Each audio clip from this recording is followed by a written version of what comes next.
হরে কৃষ্ণ বন্ধুরা, আজ আমি এই ভিডিওতে আপনাদের বলবো 2024 সালে গণেশ চতুর্থী কবে পালন করবেন ও কিভাবে বাড়িতে খুব সহজে গণেশ পুজো করবেন।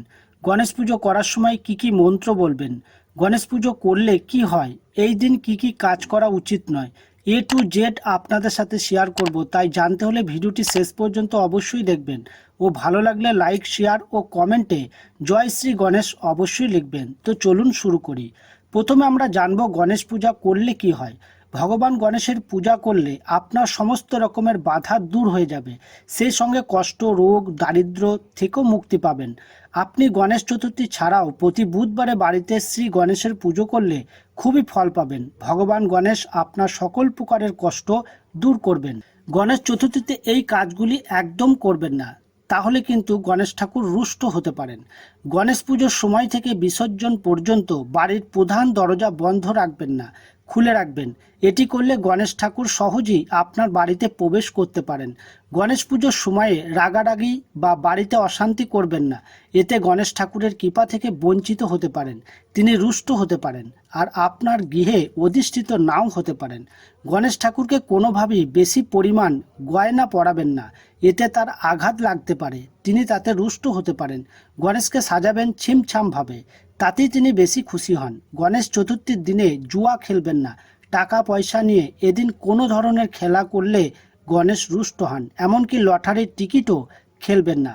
এদিন মদ্যপান করবেন না, এটি গণেশের অত্যন্ত অপছন্দের জিনিস। পেঁয়াজ, রসুন জাতীয় খাবারও এদিন খাবেন না। পুজো হলে চেষ্টা করুন নিরামিষ খাবারই বাড়িতে রান্না করতে, তাতে গণেশ বেশি খুশি হবেন। গণেশ চতুর্থীর পুজো চলাকালীন গণেশ ঠাকুরকে বাড়িতে কখনো একা রাখবেন না, কেউ না কেউ গণেশের কাছে থাকবেন। আরেকটি কথা অবশ্যই মনে রাখবেন, গণেশ চতুর্থীর দিন ভুল করেও চন্দ্রদেব বা চাঁদকে দর্শন করবেন না। আর যদি দর্শন করেন তাহলে মিথ্যা কলঙ্কের বোঝা সারা বছর আপনাকে বয়ে বেড়াতে হবে, তাই এই কথাটি মাথায় রাখবেন। এবার জেনে নিন গণেশ চতুর্থী 2024 সালে কবে পালন করবেন তার সঠিক তারিখ ও সময়। 2024 সালে গণেশ চতুর্থী পড়েছে ইংরাজি 7ই সেপ্টেম্বর, বাংলা 21শে ভাদ্র শনিবার। গণেশ চতুর্থী তিথি শুরু হবে 7ই সেপ্টেম্বর দুপুর 2:13 থেকে। গণেশ চতুর্থী তিথি শেষ হবে 8ই সেপ্টেম্বর দুপুর 2:13। গণেশ পূজার সঠিক সময় হচ্ছে সকাল 11:03 থেকে দুপুর 1:34 পর্যন্ত। এবার জেনে নিন বাড়িতে গণেশ পুজো কিভাবে করবেন। গণেশ পুজো করতে কি কি লাগবে। সুপারি, পান পাতা, লাল, সাদা, হলুদ ফুল, দুব্বা ঘাস, মোদক, নারকেল, লাল চন্দন, ধুনো ও ধূপ। আর গণেশকে অবশ্যই দুব্বার মালা দেবেন। এছাড়া গণেশের প্রিয় লাড্ডু, মোদক, নারকেল নাড়ু রাখুন প্রসাদ হিসাবে। বাড়িতে গণেশের মূর্তি স্থাপনের নিয়ম। গণেশের মূর্তি বাড়ি নিয়ে আসার আগে বাড়ি ও দরজা ভালোভাবে ফুল দিয়ে সাজাবেন। যেই স্থানে গণেশের মূর্তি রাখবেন সেই স্থানটি ভালোভাবে পরিষ্কার পরিচ্ছন্ন করে রাখবেন। নতুন পোশাক পরে গণেশ মূর্তি আনতে যাবেন। যাওয়ার সময় একটি পিতলের থালা বা কাঠের পিঁড়ি নিয়ে যাবেন, ওর উপরে গণেশের মূর্তি রেখে বাড়িতে নিয়ে আসবেন। আর অবশ্যই গণেশের মুখটি কাগজ বা কাপড় দিয়ে ঢাকা দিয়ে আনবেন। প্রথমে বাড়ির প্রবেশদ্বারে গণেশ মূর্তির আরতি করে গণেশের মূর্তিটি বাড়িতে প্রবেশ করাবেন।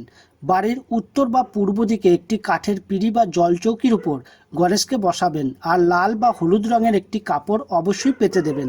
এরপর কুমকুম দিয়ে স্বস্তিক চিহ্ন আঁকুন ও হলুদ দিয়ে 4টি ফোঁটা দিন। এবার গণেশের প্রাণ প্রতিষ্ঠা করার জন্য কিছু দুব্বা ঘাস ও আতপ চাল আপনার ডান হাতে নিয়ে গণেশের বুকে ধরে এই মন্ত্রটি বলুন এবং আপনার বাম হাতে অবশ্যই ঘণ্টা বাজাবেন।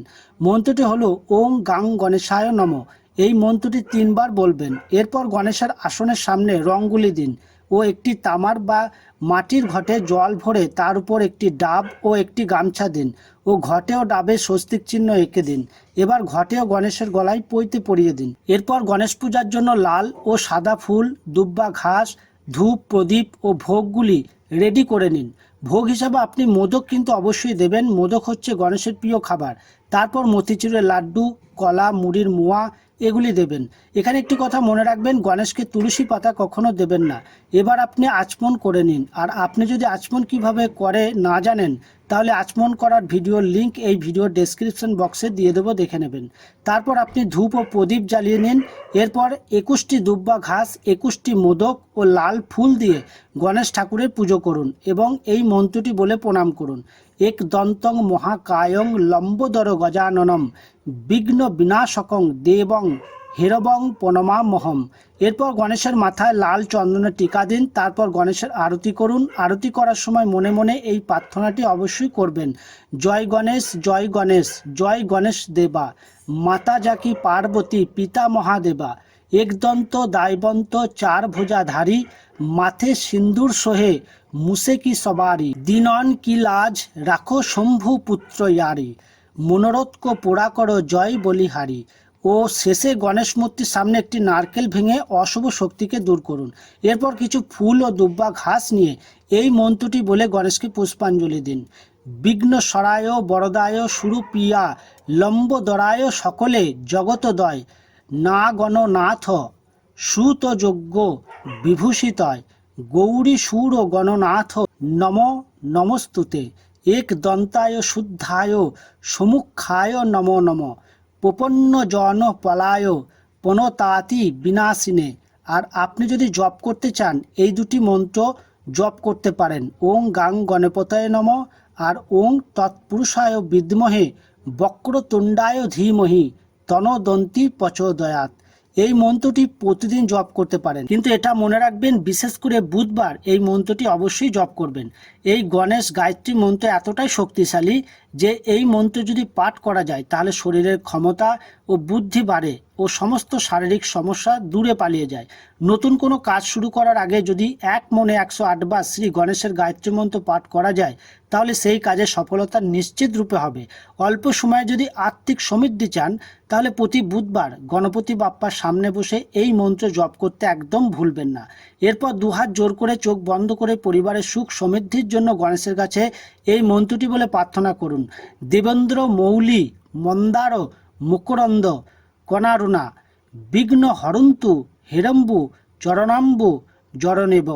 ও সবার শেষে গণেশ বন্দনা করে পূজা শেষ করুন। গণেশ পুজো শেষে গণেশ বন্দনা করতে হয়। ভগবান গণেশের বন্দনা করলে তিনি খুব প্রসন্ন হন এবং সকল ভক্তদের আশীর্বাদ প্রদান করেন।